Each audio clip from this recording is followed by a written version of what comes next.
Durante muito tempo, Rui Chapéu era o nome mais lembrado quando alguém falava sobre sinuca.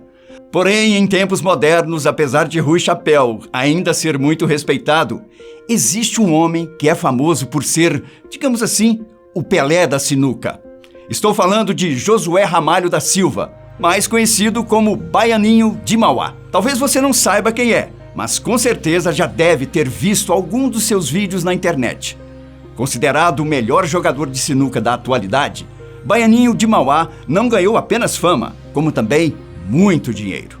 Para você ter uma ideia, em algumas competições, ele chegou a ganhar R$400 mil.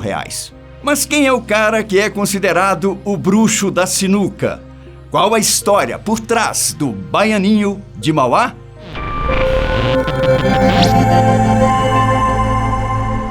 Nascido em Paulo Afonso, na Bahia, cidade a cerca de 450 quilômetros de Salvador, Josué jogou sinuca pela primeira vez aos 8 anos numa mesa de brinquedo. Aos 10, treinava sozinho, subindo em um caixote para enxergar a mesa.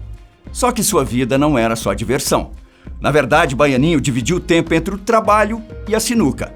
Ele começou a trabalhar ainda criança como carregador de frutas. Parte do dinheiro que ele ganhava trabalhando servia para comprar fichas de sinuca nos bares de Paulo Afonso. Como Josué largou a escola quando estava na 4ª série, era complicado encontrar um emprego com um bom salário. Bom, o jeito então foi tentar ganhar dinheiro com o que fazia de melhor. Aos poucos, Baianinho foi transformando a sinuca em seu ganha-pão. Em vez de jogar apenas por diversão, ele passou a fazer apostas. No início, ele perdeu várias vezes. Porém, conforme ia aperfeiçoando suas habilidades, ele começou a ter cada vez mais vitórias. Nessa época, com apenas 15 anos de idade, Baianinho começou a ganhar fama pelos bares em que passava. No mundo da sinuca, existem os patrões, que são pessoas endinheiradas que bancam as apostas dos jogadores. Se o jogador ganhar, o patrão fica com 70% do lucro das vitórias. Se perder, o patrão arca com todo o prejuízo. Certa vez, Baianinho entrou no carro de um patrão e foi jogar em uma cidade que fica a 150 quilômetros de Paulo Afonso. O plano era sair na parte da tarde e chegar à noite. No entanto, depois de ganhar de todos os adversários possíveis, Baianinho e o tal patrão passaram 3 dias fora de casa. Sua mãe ficou maluca atrás do filho, que passava de bar em bar derrotando homens muito mais velhos e experientes. Porém, a violência local e a preocupação da mãe de Baianinho o fizeram procurar outros rumos na vida. Em busca de um trabalho formal e melhores condições de vida, Baianinho foi viver na cidade de Ribeirão Preto a convite do irmão. Em vez de empurrar o carrinho cheio de frutas, Josué iria trabalhar como servente de pedreiro. Após receber o primeiro salário, Baianinho resolveu dar uma espiada nos bares de Ribeirão Preto. Afinal, se São Paulo era um estado tão rico, certamente os bares estariam cheios de apostadores.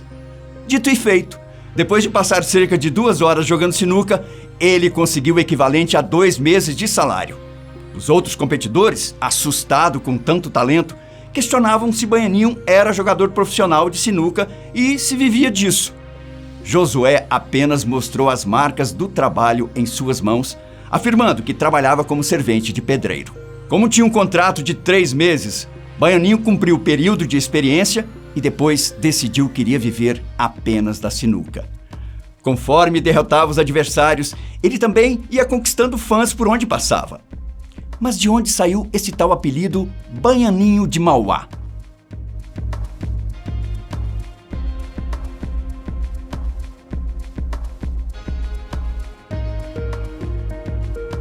Depois de passar um bom tempo em Ribeirão Preto, já não havia adversários capazes de derrotá-lo.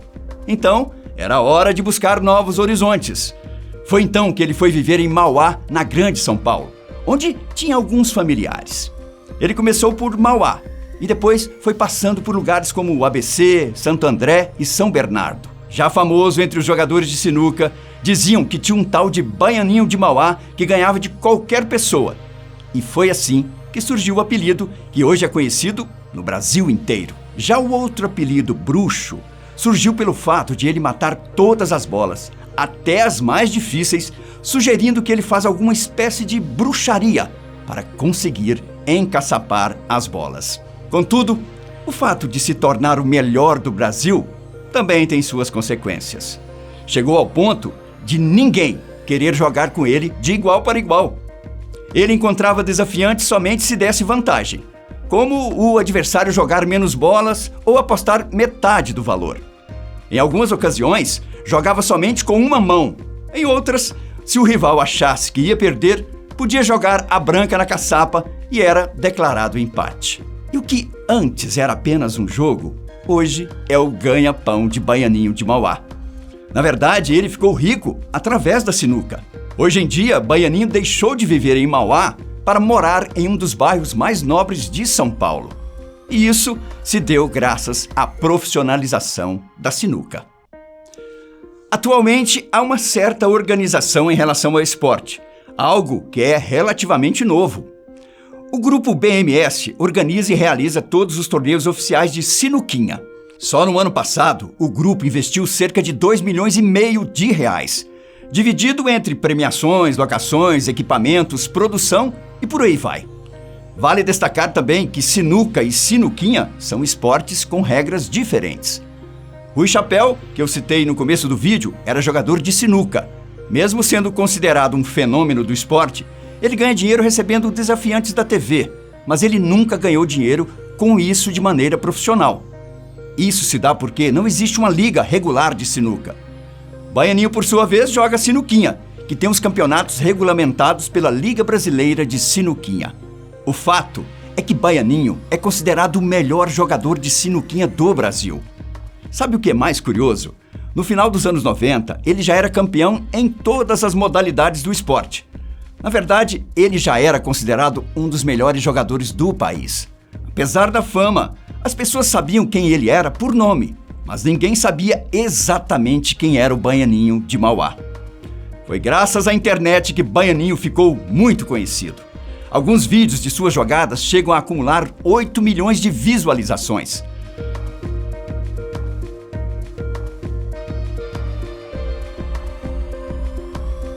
Baianinho de Mauá soma mais de 100 vitórias em jogos e torneios oficiais organizados nos últimos anos. Além das competições, ele costuma participar de apresentações em ginásios, cobrando cachê de até 12 mil reais.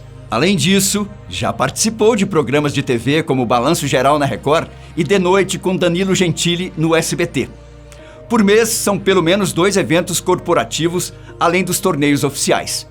Em 2021, ele também fez parte do desafio Sinuquinha vs Snooker, promovido pela Skol contra campeões do snooker da Grã-Bretanha. E no ano passado, Baianinho de Mauá fez história ao faturar o maior prêmio da história da sinuca brasileira. Em um duelo contra Felipinho, considerado outro grande nome da atualidade do esporte, a dupla conseguiu contabilizar mais de 1 milhão de visualizações em uma live feita aqui no YouTube, que durou mais de 4 horas. Quanto ele ganhou? Bom, quanto você acha que vale uma disputa entre os 2 melhores jogadores de sinuca do Brasil, hã?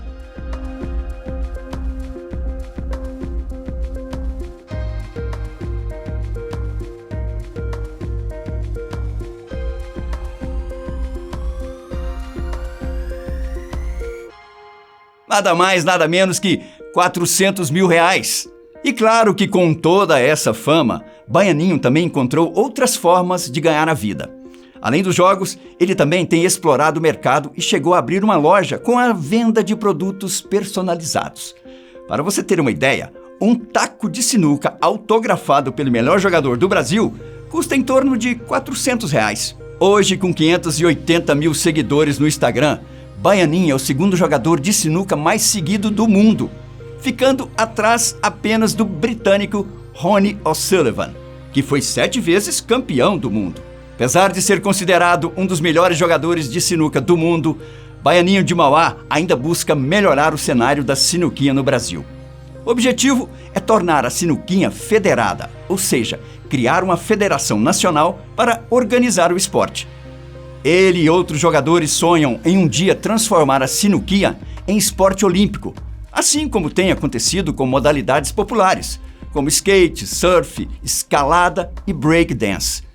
E o primeiro passo para isso seria justamente criar uma federação. Essa foi a história do Baianinho de Mauá, o garoto pobre que se tornou o melhor jogador de sinuca do Brasil e um dos melhores do mundo. Eu fico por aqui. Tchau, tchau.